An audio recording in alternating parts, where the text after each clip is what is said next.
شطرنج کار بکنیم. ما بهتون یاد بدم که چجوری داخل شطرنج کار بکنیم. این صفحه اصلی شطرنجمونه، این پایه هاشه، این مهره هاشه. شطرنج یکی از پرفروش ترین کارهای. خب قراره که تمام مراحل رو با هم پیش ببریم. اینجا من دارم بسته پلکسی های شطرنج رو باز میکنم که میخوام قالب سازی رو هم با هم دیگه انجام بدیم. این پلکسی صفحه اصلی، این مهره هاست که مهره ها رو کار میکنیم باش و یکی دیگه هم که پایه هاست. روی پلکسی ها، این پلکسی ها پلکسی خارجی هستن و روی پلکسی ها یک پلاستیکی داره که ما باید این پلاستیک ها رو بکنیم که کاملا قسمت صاف پلکسی رو مشخص بشه. و سیلیکون و هاردنرش رو حل گرفتم و روی کارم ریختم و بعد از 24 ساعت دارم قالب رو خارج میکنم از داخل پلکسی. این قالب صفحه اصلیه و خب قالب البته عکس الان نمیگیرم باشه، و پایه رو هم به همین ترتیب جدا میکنم.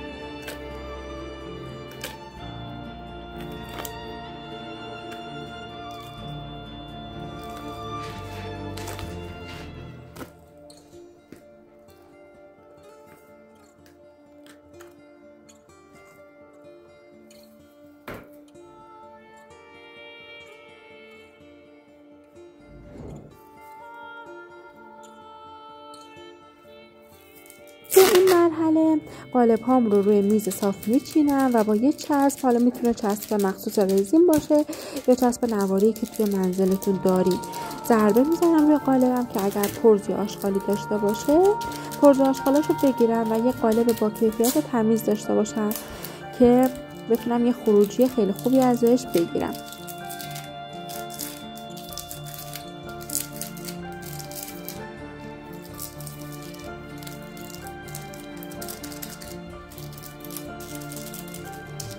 خب من رزین هاردنرم رو حل گرفتم و اینجا دارم ورق طلا رو به رزینم اضافه میکنم. من از ورق طلا استیل دارم استفاده میکنم.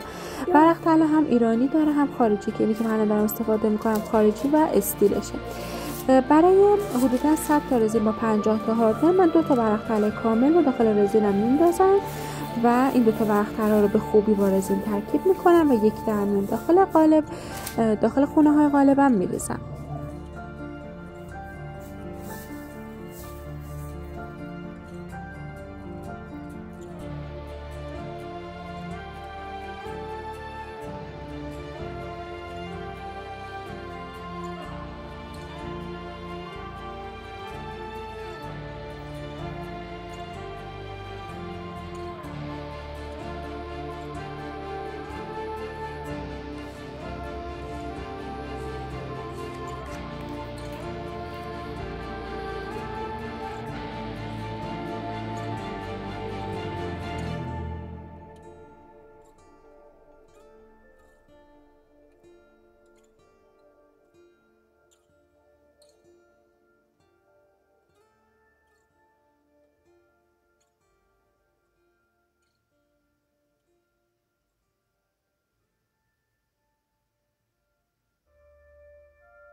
و دوباره 150 دیگه یعنی 100 گرم رزین و 50 گرم هاردنر دیگه حل گرفتم، به خوبی هم زدم و دارم رنگ صدفی مشکی رو بهش اضافه میکنم، به خوبی هم میزنم و دوباره یک درمیون داخل خونه هاش میریزم که کاملا یک دست و یک نواخت توی خونه ها پخش بشه.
(24 ساعت از زمانی که من رزین ها رو ریختم گذشته و دارم یک سری رو از داخل قالب در میارم و به شما نشون میدم که وقتی که مهر داخل پایه قرار میگیره به چه شکل میشه که یه مهر ترتمیز و خوبی رو ما داریم که اگر احتیاج داشت دورش رو میتونیم با یک کاتر اضافاتش رو با یک کاتر یا فلیسگیر بگیریم.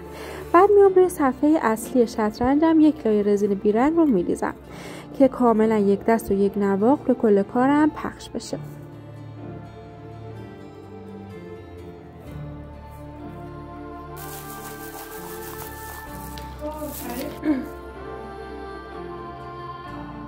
مجدد رزین رو حل گرفتم، دوباره بهش رنگ صدفی مشکی زدم که یه ست دیگه از مهره ها و پایه ها داشته باشم. یه ست اول که با هم ورق طلا ریخته بودم، ست دوم رو دارم با رنگ مشکی میریزم که یه ست دیگه هم کامل بشه.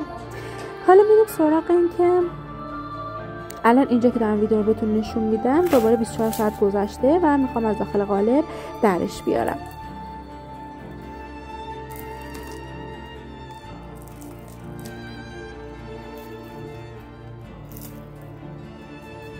مهره هام رو مهرهای مشکی رو 24 ساعت خشک شده و دارم از داخل قالب در میارم و بهتون نشون میدم که مهره ها چطور روی پایه سوار میشن.